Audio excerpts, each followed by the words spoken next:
আজকে সবগুলো কুমিরের বাচ্চা মায়ের শরীরে আমি ঢেলে দেব, কি মজা।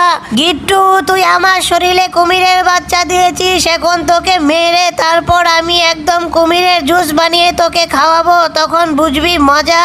এই নে, খা খা খা। এবার তোকে আমি ম্যানহোলের ভিতরে ফেলে দিয়ে আসবো, হা হা হা। মা আমাকে এখানে ফেলে দিয়ে গেছে, তোমরা লাইক সাবস্ক্রাইব করে সাহায্য করো, না হলে কুমির আমাকে খেয়ে ফেলবে। আজকে সবগুলো কুমিরের বাচ্চা মায়ের শরীরে আমি ঢেলে দেব, কি মজা। গিট্টু, তুই আমার শরীরে কুমিরের বাচ্চা দিয়েছিস, এখন তোকে মেরে তারপর আমি একদম কুমিরের জুস বানিয়ে তোকে খাওয়াবো, তখন বুঝবি মজা। এই নে, খা খা খা। এবার তোকে আমি ম্যানহোলের ভিতরে ফেলে দিয়ে আসবো, হা হা হা। মা আমাকে এখানে ফেলে দিয়ে গেছে, তোমরা লাইক সাবস্ক্রাইব করে সাহায্য করো, না হলে কুমির আমাকে খেয়ে ফেলবে।